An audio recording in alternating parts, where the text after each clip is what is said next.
Picture a founder who just published 36 LinkedIn posts over the last quarter, racked up 50,000 impressions, and generated exactly zero qualified pipeline. Welcome to Match B2B Insights. I'm Benny Fluman, founder of Match B2B, where we break down how B2B companies actually build growth that converts into real revenue. I'm here with Daniel Weiss and Brian Newman. 36 posts, 50,000 impressions, zero pipeline. Benny, I literally looked at an analytics dashboard for a German industrial technology company last Tuesday with those exact numbers. It is terrifyingly common. It is, and it connects directly to what we built in episode 3. Remember, we established that your founder profile is the ultimate conversion asset. It's the landing page for your credibility. But a conversion asset is completely useless if the right people aren't arriving there. Today is about the content engine that actually brings buyers to that profile, not traffic. Buyers. And that German industrial tech company you mentioned, Brian? The reason those 50,000 impressions didn't convert is because of what I call the visibility trap. They probably posted product updates, company milestones, and generic industry news.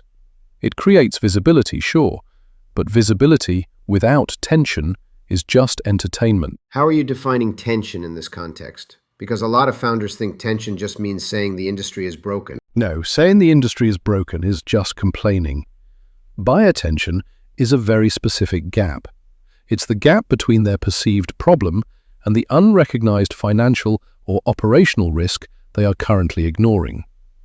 I want to challenge that. Isn't there a risk that this kind of tension-based content becomes too negative? Only if it attacks the buyer. Good tension does not embarrass the buyer. It helps them see a cost or risk they could not clearly see before. If your content doesn't expose that gap, they will read your post, nod, and keep scrolling. We use 5 specific content formulas to engineer that tension. Let's start with Formula 1, the hidden cost. Right. The hidden cost formula takes a standard operational friction point and connects it to a real financial consequence. Give us an example outside of software, Daniel. Let's look at a commercial logistics firm. A weak post says, supply chain delays are frustrating. A hidden cost post says, idling delivery trucks at port terminals aren't just burning fuel. In some operations, repeated gate delays can quietly add 6 figures a quarter in avoidable final mile and idle time costs. For a fleet of 50 trucks, you are losing a massive amount of revenue to invisible gate fees. Wait, 6 figures a quarter in gate fees? That is a wake-up call for any fleet manager. Exactly. And if you are a VP of logistics reading that, you aren't scrolling past. You are immediately calculating your own fleet's gate delays. That is tension. You just made their current status quo feel highly expensive. Which brings us perfectly to Formula 2, the false belief. This is where you attack a widely accepted best practice and prove why it's actively harming the buyer. Brian, you see this in outbound outreach all the time, especially with cybersecurity companies. Oh, all the time. A cybersecurity founder will write a post saying, "You need better threat detection." Nobody cares. Everyone says that. But using the false belief formula, the post becomes, most CISOs think passing their annual SOC 2 audit means their data is safe. It's not. SOC 2 is a compliance checklist, not a defense system. Here's how attackers bypass fully compliant databases using lateral API movements. See what you did there? You didn't pitch a tool, you framed the financial impact in one sentence. You invalidated their safety blanket. You told a chief information security officer that their expensive audit doesn't actually stop a breach. And you anchored it in lateral API movements, which proves you actually understand the technical mechanics, not just the marketing fluff. That is how you turn a passive reader into an active pipeline opportunity. So we have the hidden cost and the false belief. But if we are building what we call the 2026 LinkedIn operating system, we need to cover the remaining architecture. Let's dig into Formula 3, the before and after. This one gets misunderstood all the time. People think before and after means we had no customers, now we have 10. That's a case study. A true before-after post on LinkedIn is about workflow transformation. Think about medical imaging equipment. Give me the numbers on that.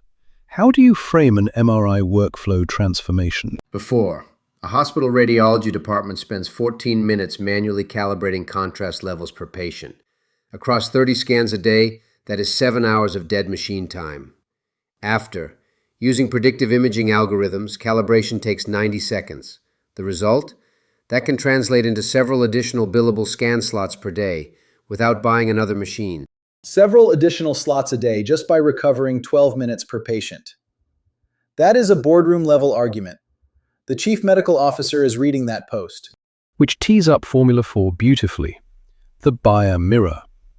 This is where you perfectly describe the buyer's exact painful reality so accurately that they feel like you've hacked their Slack channels. You don't offer a solution right away. You just describe the mess. Give us the industrial manufacturing version of the buyer mirror. Your factory floor managers are currently using 3 different Excel spreadsheets to track predictive maintenance.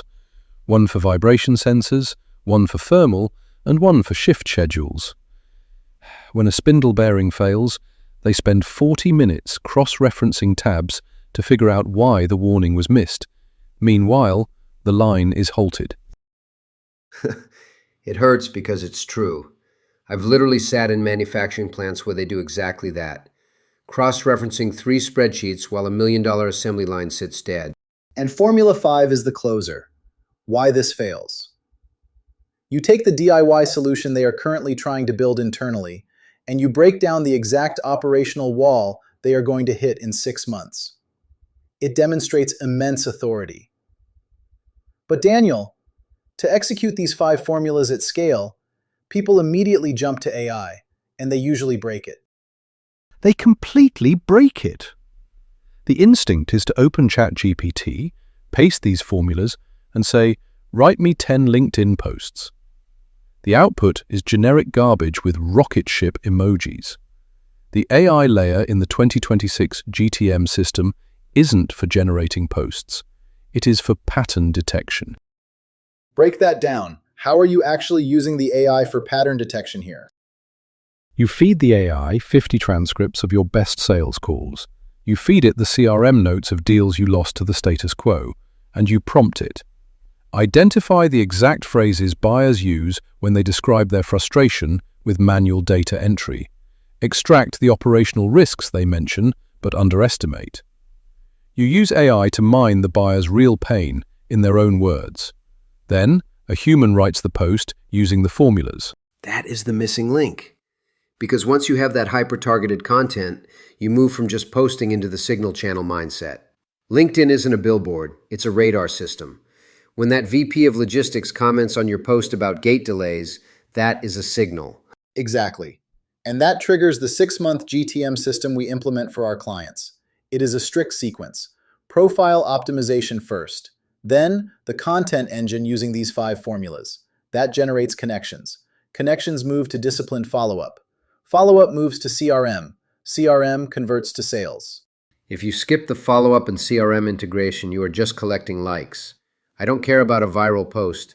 I care that an SDR grabbed the profile of the VP who liked it, verified they matched the ICP, and dropped them into a sequenced outreach cadence referencing the exact operational problem they just engaged with.